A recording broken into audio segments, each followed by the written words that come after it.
उसका आधार कार्ड नहीं मिला तो बोले पैंट उतारो। क्या है ये गंदगी है। और फिर बाद में मालूम हुआ पुलिस नोटिस दी। नोटिस देने से नहीं, उनको अरेस्ट करो, रोको आप उनको। अगर पुलिस अपना काम नहीं कर रही तो ये सब विजिलेंटिस कर रहे हैं वहां पर। ये खुद गवर्नमेंट बने हुए हैं, सुपीरियर गवर्नमेंट बने हुए हैं। तो सर ये इंडिया अलायंस के नेता भी ये कह रहे हैं कि ये यात्रा को हेटरेट में नहीं बदलना चाहिए। अगर सरकार सपोर्ट कर रही हो तो ठीक है। नहीं, कोई हेटरेट नहीं, कोई हेटरेट की बात नहीं कर रही। जाके तुम्हारा पैंट उतारो तुम क्या बोलते हैं? उनके कोई लीडर को बोले तुम्हारा पैंट उतारो, क्या बोलते हो लोग? अरे क्या बात कर रहे हैं। वो जो बेचारा उसका नाम गोपाल है, क्या है तमाशा है? किसको राइट है जाके होटल में? कौन है आप बोलने वाले? किसके आप जाते कैसे होटल में? आप हु आर यू? आप पुलिस है। सुप्रीम कोर्ट ऑर्डर दिया last time, supreme court order आज भी रिलीवेंट है। आप होते कौन जाने वाले वहां पे? तुम्हारे को धरना देना है, तुम जाके धरना, तुम होटल में कैसे जाते? तुम किसकी होटल में? तो तुम होते कौन? तुम गवर्नमेंट है, तुम कानून है, कौन है तुम? एसपी के जो फॉर्मर एमपी है वो क्वेश्चन कर रहे हैं कि who gave them the right to make people take off their pants, and also is there any difference between the terrorists and people who open fire on in Belgaum? Say that I don't speak for any other political party. I speak for my political party, which I have said. अब उनका मैं कहीं को बोलूंगा? उनके पास है, उन्होंने बोलते हैं, मैं क्यों बोलूंगा? हाँ, देखिए, किसी सिटीजन को जाकर होटल में घुस के ये तुम्हारा नाम बोलो, आधार कार्ड दिखाओ। अरे तू होता कौन भाई? तू होता कौन पूछने वाला? और सरकार क्यों अलाउ कर रही है लोगों को? आप कल के दिन अगर कोई टीवी चैनल में चले जाएगा, एंकर को पूछेंगे, आपके जितने बड़े एंकर है, तेरा नाम क्या है बोल। उन्हें बोलेगा तो नहीं बस मैं 9 बजे देखता, हाँ नहीं मालूम नाम बोल, नहीं तेरा नाम ये नहीं है, पैंट उतार, कपड़ा उतार। क्या है ये? कहाँ रुकेंगे ये? आज होटल पे शुरू हुआ, कल आपके टीवी स्टूडियो में आ जाएगा। तैयार रहो आप लोग। आप क्या डिमांड करते हैं? अरे हमारा एक ही डिमांड है कि रूल ऑफ लॉ को फॉलो करिए। कोई भी कानून अपने हाथ में नहीं ले सकता। आपको शिकायत है, पुलिस में कंप्लेन करिए। आप जाकर होटलों के सामने क्यों तमाशा कर रहे?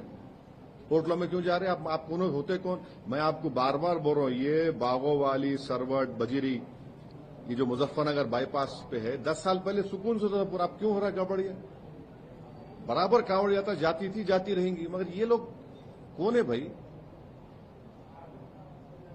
सर, आरजेडी तेजस्वी यादव ने मुस्लिम कम्युनिटी को बुलाया, बोला कि डाइवर्सिटी की मिसाल है, मुसलमानों का रिप्रेजेंटेशन बराबर दिया जाएगा, एक्सेट्रा एक्सेट्रा। आप कई बार बोले हैं कि डिस्क्रिमिनेशन। एक बात सुनिए, गुलामी में और हिस्सेदारी में फर्क होता। हम हिस्सेदारी की बात कर रहे हैं, गुलामी की बात ये लोग करना छोड़ना।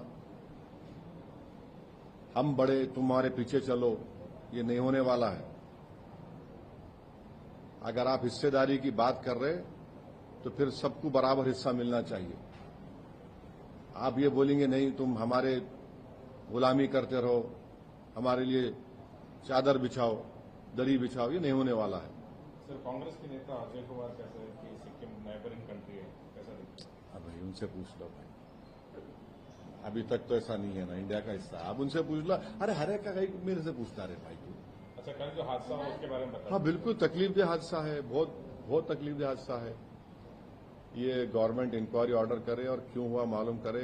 इतनी बड़ी तादाद में 38 लोगों की मौत हुई है। इसमें झारखंड के भी कई लोग हैं और डीएनए टेस्टिंग हो रही है। और ये दोबारा ऐसा ये चीज नहीं होना, ये बहुत तकलीफदेह बात है। सर, एफआईआर में ये क्लियरली मेंशन है वो ओल्ड मशीनरी यूज किया गया है, मतलब कंप्लेनेंट के तरफ से एलिगेशंस आ रहे हैं। पर पीसीबी कह रहा है कि हमारे मतलब रिसेंट वहाँ पे इंस्पेक्शन भी हुए, फैक्ट्री के डिपार्टमेंट भी कह रहा है कि वो रूल्स फॉलो कर रहे थे।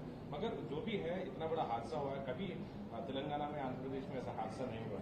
मतलब ये मुझे उम्मीद है कि जब चीफ मिनिस्टर रेवंत रेड्डी वहां पर गए, अपने 4 कैबिनेट मिनिस्टर्स को लेकर गए, मुझे पूरी उम्मीद है कि वहां पर ये जो आप बता रहे, ये सब चीजों का इंक्वायरी में नोट लिया जाएगा। और हम चीफ मिनिस्टर रेवंत रेड्डी से डिमांड करते हैं कि अगर वो फैक्ट्री वालों की गलती रही तो बराबर कानून को अपना काम करना चाहिए and they should be taken to task. इस बार बिहार के चुनाव में मुसलमानों का कितना बहुत ज्यादा कितनी कह सकते हैं कि कितनी रिस्पॉन्सिबिलिटी होगी और साथ अरे क्या मुसलमान दूसरों की नहीं है, अपर कास्ट की नहीं है। ये नहीं सुनिए, अरे आप लोगों का जितना खाली बस अरे नहीं सुनिए, अरे मैडम सुनिए, अपर कास्ट की जिम्मेदारी नहीं है चुनाव में, ईबीसी की जिम्मेदारी नहीं है चुनाव में, दलित समाज की नहीं है, खाली मुसलमान। अरे हम ही वोट डाल, दूसरे नहीं डालते क्या वोट? आप लोग पूछना अपर कास्ट किधर वोट डालेंगा, ईबीसी किधर डालेंगा वोट, ओबीसी किधर डालेंगा वोट, दलित समाज में मांझी है, पासवान है, हाँ उसमें चमार भी है, फिर मुसलमान है, अब वो सब खाली मुसलमान। अरे अच्छा दिखता मुंह से बोलने से, टीआरपी बढ़ती, मगर सब जन वोट डालते ना। आप कितने सीट पे कंटेस्ट हाँ अभी अब टाइम है।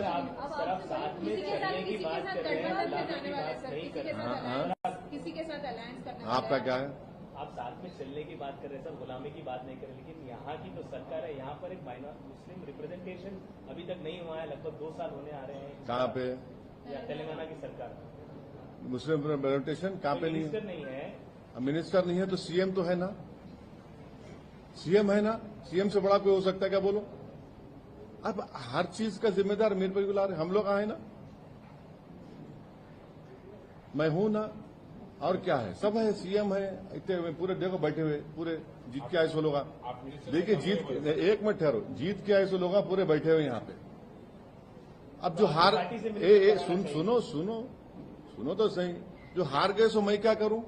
देखो जो जीत के आए, जो जीता वो सिकंदर ना। आपकी पार्टी से बनाना चाहिए क्या सर? अगर नहीं हमारे को कोई शौक नहीं। हम पहले ही बोल चुके हैं कि हम रेवंत रेड्डी 5 साल मुख्यमंत्री हैं तेलंगाना का, और हम उनकी पूरी सपोर्ट करेंगे तेलंगाना के डेवलपमेंट के लिए। और उन्होंने हेड कर रहे स्टेट को। अब मेरे को क्यों पूछ रहे आप? एक मिनट, तुम्हारे घर में क्या पकड़ा मैं पूछता हूँ आके तुम्हारे को। तुम क्या फल्ली खा रहे? अरे तुम फल्ली खा रहे, तुम दाल खा रहे, मैं पूछता हूँ क्या? नहीं पूछता ना। तुम्हारा घर का मामला है, मेरे घर में क्या हो रहा मैं बोल सकता हूँ। अब मैं ये क्या है, ये दीवारा कूदने की आदत गलत है, लोगों को नहीं रहना ऐसा। बिहार इलेक्शंस में आप किसके साथ जाएंगे? मतलब ये भी सजेशंस आ रहे हैं, मतलब ये भी इंडिकेशन आ रहे हैं कि आप किसी के साथ जा सकते हैं, वो कौन है भी वो भी इंडिकेशन आ रहे हैं। तो आप अगर क्लैरिटी दे देंगे तो हमारे state president, MLA, senior leader जनाब अख्तर ईमान साहब को पूरा हम इख्तियार दिए। आप इलेक्शन में जो स्ट्रेटजी आप बनाना चाहते आप बनाइए, और देखेंगे क्या होता। वो तैयार होते नहीं होते नहीं मालूम, राजद वाले। हम क्योंकि आप लोग ही बोलते हैं वोट का लिए, वोट काट लिए। आप इतने सवालात कर रहे, एक बार नहीं पूछे मेरे 4 एमएलए कौन चोरी किए। हाँ क्या बोले तो आप पूछ रहे, आज छोड़ो। वो अब आप बोले तो आपको याद आया, नहीं तो कहाँ याद आ रहा था, नहीं तो भूल गए थे आप। अरे अभी आप क्या पूछे मैडम, अभी आप क्या पूछे? मुस्लिम वोट। आप 4 एमएलए नहीं पूछे मेरे। तो हाँ ठीक है, अख्तर सुन तो आज तुम ऐसा मॉबलिंग से मत करो मेरे को। नहीं सुनिए, आप पहले अख्तर ईमान साहब बात कर रहे, क्या होता देखेंगे। नहीं है तो हम चुनाव लड़ेंगे भाई, दबा के लड़ेंगे। जिससे भी सबसे बात कर रहे हो उन्होंने इंडिया अलायंस के साथ जाने के चांसेस कुछ है क्या सर? क्लियरली पूछ रहा हूँ। नहीं ये क्लियरली कैसा बोलेंगे? क्लियरली कैसा बोलेंगे आपकी तरफ से? नहीं, अगर आपको मैं बोलूंगा कल तुम्हारे को बेटा होता है, बेटी बोलो, कल बोल सकते हैं तुम? नहीं बोल सकते ना, तो टाइम लगता ना उसको। नहीं कैसा बातचीत करेंगे? समंदर के 2 किनारे कैसा एक हो सकते? नीतीश कुमार की वजह से तो सब ये दिन देखने में आ रहा। अच्छा जी, मेरा सवाल ये है कि पिछली बार का जो आपका एक्सपीरियंस रहा है, उसके बाद अब कितना फैक्टर होने वाला है इस चुनाव? नहीं हम तो बराबर वहां पर एक पॉलिटिकल फोर्स थे, है और रहेंगे इंशाल्लाह। और हमारी पूरी कोशिश जारी है, पूरा हम लोग मेहनत कर रहे हैं और भी मेहनत करेंगे, चुनाव से पहले भी, चुनाव के दौरान भी। कितने सीट पे कंटेस्ट अभी तो टाइम है ना, टाइम है, कैसा बोलेंगे? ईसीआई को लेटर लिख दिया ना सर हाँ लेटर लिखे, वोटर कैसे लिखे, विषय को बोलूंगा मैं कितना कितने। टाइम है सर पार्टी को? अरे हाँ तो बोलेंगे, टाइम आया तो बोलेंगे, आप अप्रोप्रिएट टाइम पे आप तमाम को इत्तला करेंगे इंशाल्लाह। Okay, thank you. चलिए। हाँ नहीं, कोई 5 बजे नहीं, कोई 6 बजे नहीं, कोई 9 बजे नहीं, हो गया।